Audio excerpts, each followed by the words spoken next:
인생을 살면 굴곡이 많지요.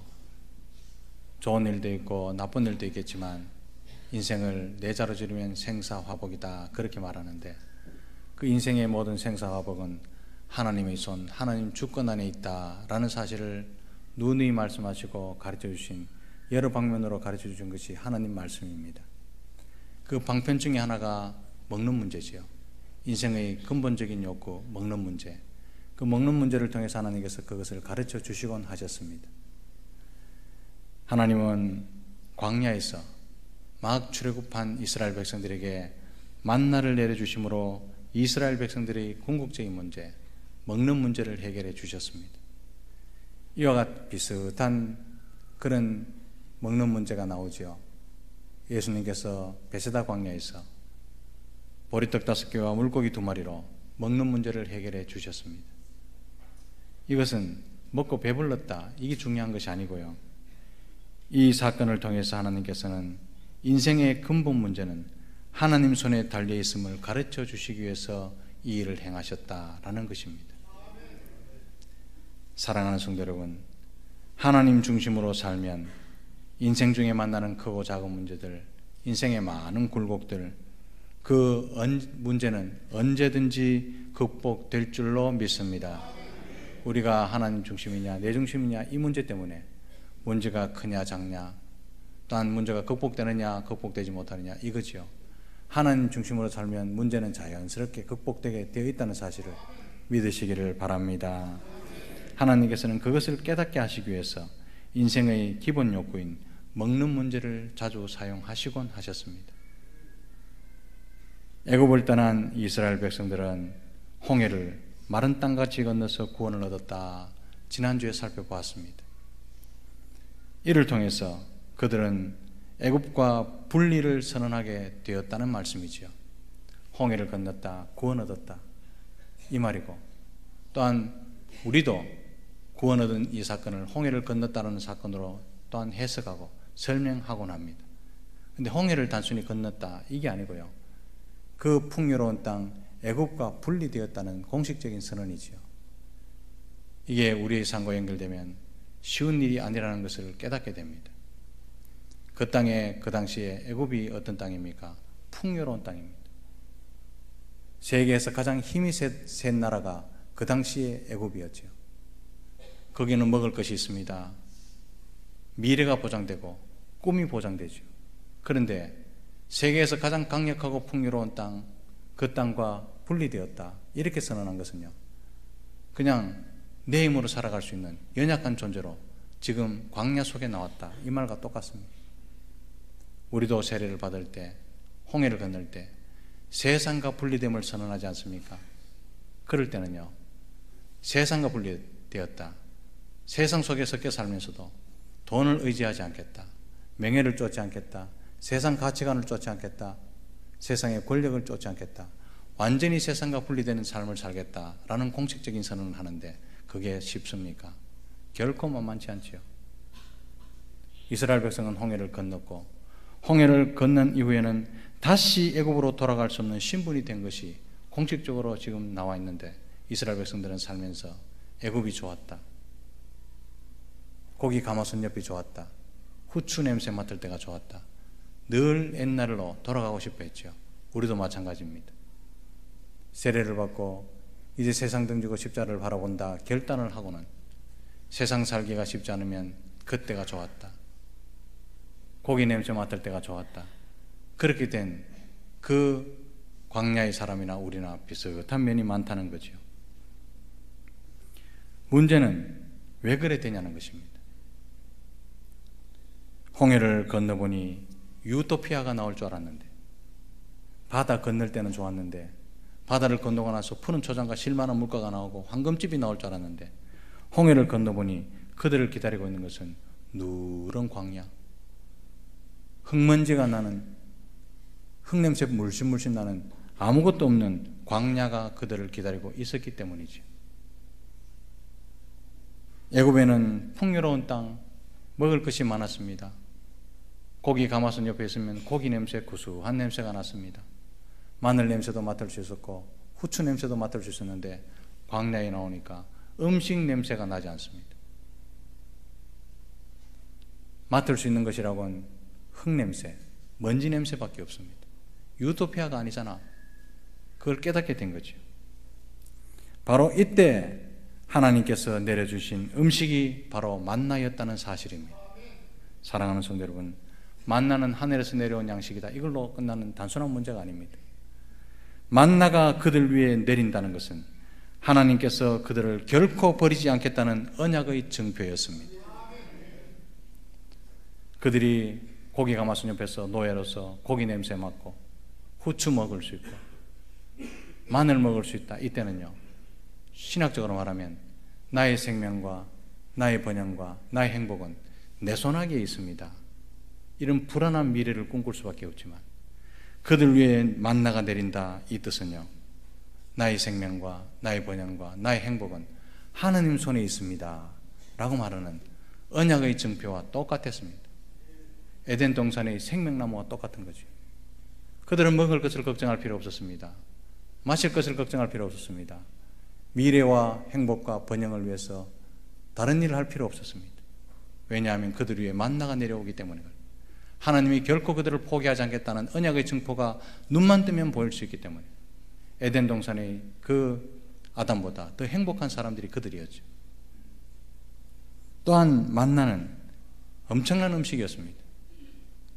광야가 어떤 곳입니까? 낮에는 피할 곳이 없는 햇빛이 쨍쨍 내리쬐는 곳이고요, 밤에는 기온이 확 떨어져서 동사할 수 있는 그런 추운 장소가 바로 광야였죠. 그 광야 햇빛, 따가운 살인적인 햇빛을 40년 동안 견디는데 꼭 필요한 양식이 만나였습니다. 그 필요한 양식인데도 백성들은 고기 먹고 싶다, 라면 먹고 싶다, 짜장면 먹고 싶다. 늘 그 음식이 얼마나 은혜스러운 것, 그들의 삶을 영위해 나가는지 은혜가 너무 크기 때문에 은혜가 은혜인 줄 모르는 거죠. 우리도 일용할 양식 말고 날마다 아침, 점심, 저녁 짜장면 먹고 날마다 라면 먹으면 우리는 건강을 유지할 수 없습니다. 건강이 유지되도록 햇빛에도 살아갈 수 있도록 영양이 충분히 공급되는 만나, 그것이 필요한 일용할 양식이었다는 말씀이죠. 은혜의 양식이었습니다. 그래서 이 양식은요, 신령한 하늘의 음식이었습니다.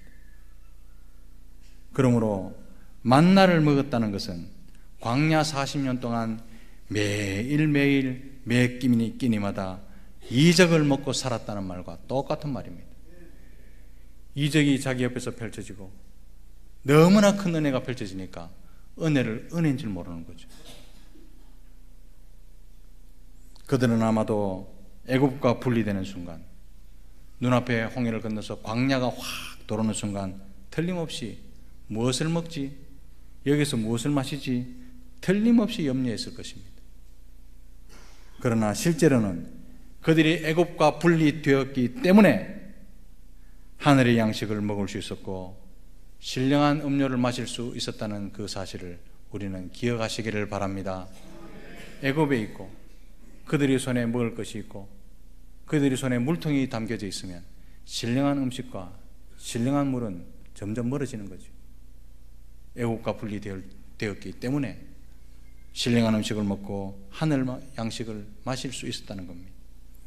본문에 보면 사도 바울은 그것을 신령한 음식을 먹으며 신령한 물을 마셨다라는 말씀으로 표현하고 있습니다. 사랑하는 성도 여러분, 신령한 음식이 무엇입니까? 신령한 음식이라고 하는 것은 쉽게 말해서 인간의 방식으로 사람의 손으로 농사를 지어서 얻은 것이 아니라는 뜻입니다. 농사를 통하지 않고 사람의 손을 통하지 않는 그런 음식이 있습니까? 있습니다. 그 한 예가 바로 만나였다는 것입니다. 사랑하는 성도 여러분, 오늘날도 우리에게 사람을 통해서 주시지 않는, 사람의 손을 통해서 얻을 수 없는 신기한 만나가 우리의 영혼을 살리고 우리 영을 살찌운다는 사실을 믿으시기를 바랍니다. 이게 만나죠. 하나님의 백성은 하나님께서 먹이시고 입히시고 마시우시며 기르시고 인도하신다는 상징적인 사건이 바로 만나였다는 사실입니다. 사랑하는 성도 여러분, 하나님 백성은 하나님이 기르시고 입히신다는 사실을 믿으시기를 주님의 이름으로 축복합니다. 하나님께서 광야에서 이스라엘 백성들을 만나로 먹이신 사건은 실로 엄청난 사건입니다. 출애굽한 인원은 장정만 60만입니다. 20세에서 50세까지 장정만 60만인데요. 어린아이들과 늙은 노년들과 여성들은 치지 않았습니다. 그래서 성경을 연구하는 많은 학자들은 적게 잡아도 250만, 좀 더 많이 잡으면 600만까지 바라봅니다. 생각해 보십시오. 눈만 뜨면 만납니다. 매일 만나를 먹습니다. 토요일은 2배나 많은 만나가 쌓입니다. 그것이 다 어디서 나왔을까요? 40년 동안. 그 양 엄청나겠죠. 상상을 초월합니다. 그러나 하나님은 한 번도 백성들을 굶긴 적이 없으십니다. 그 많은 백성을 풍요롭게 보이던 애굽에서부터 핍절한 사막으로 인도해 내셨습니다.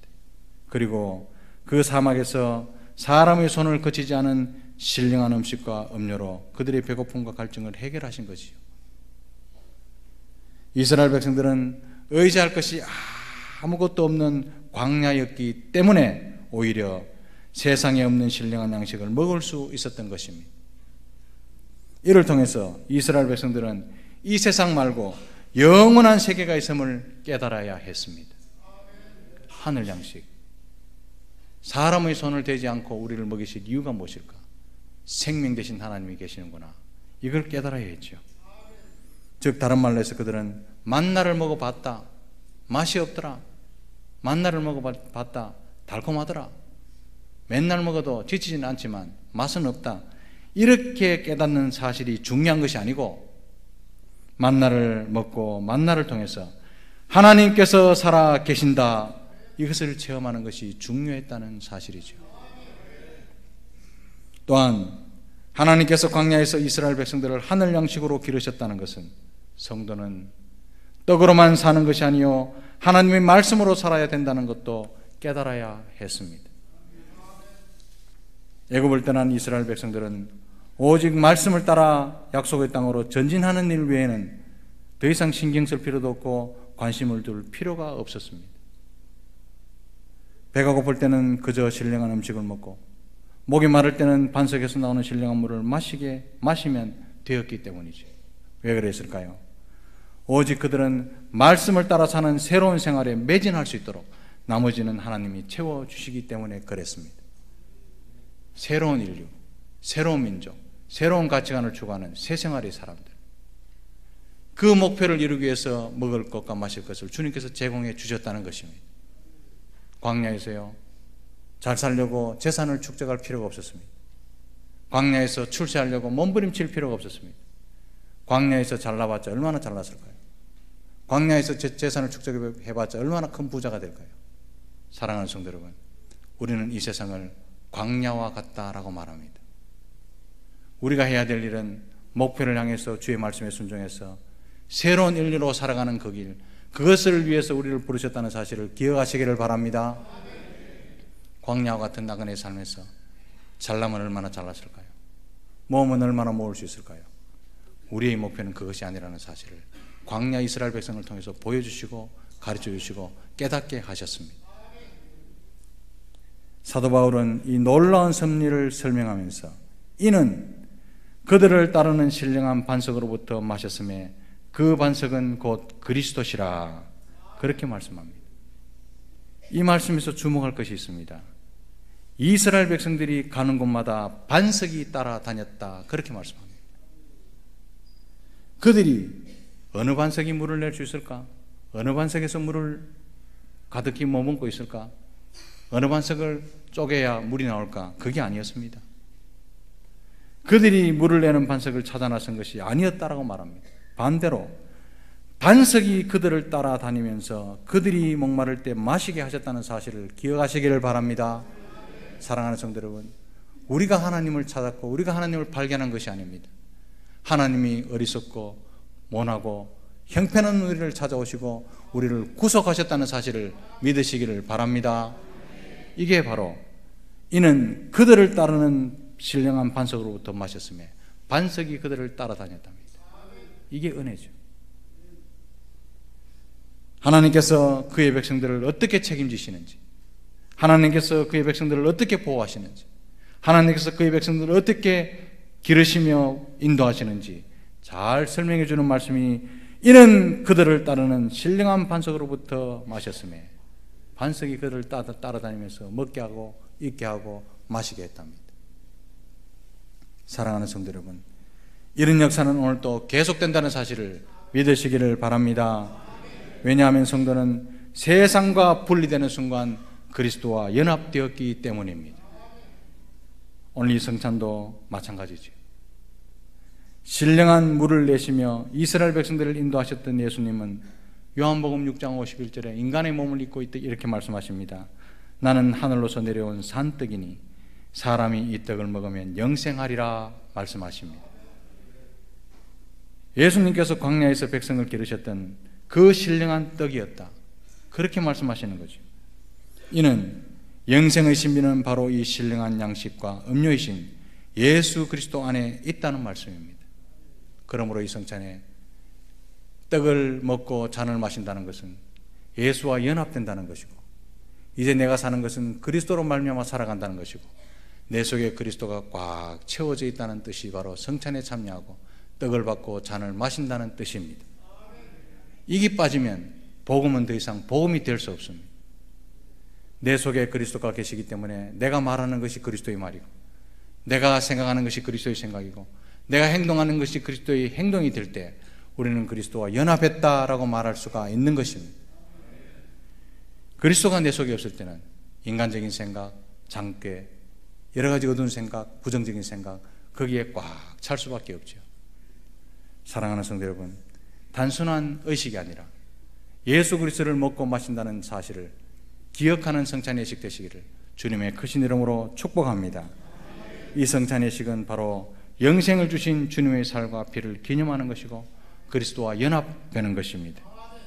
그러므로 이스라엘 백성들처럼 우리도 떡을 먹어보았다, 잔을 마셔보았다, 이런 것이 중요한 것이 아니고 이 성찬을 통해서 하나님께서 지금도 살아 계신다, 이걸 체험하는 것이 중요하다는 것을 기억하시기를 바랍니다.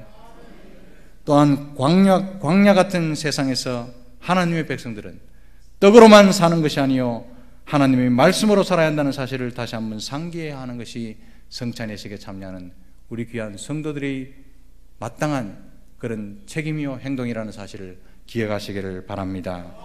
사랑하는 성도 여러분, 이 성찬에 참여할 때 지금도 살아계셔서 우리를 먹이시고 기르시는 예수 그리스도의 임재를 체험하시기를 주님의 크신 이름으로 축복합니다.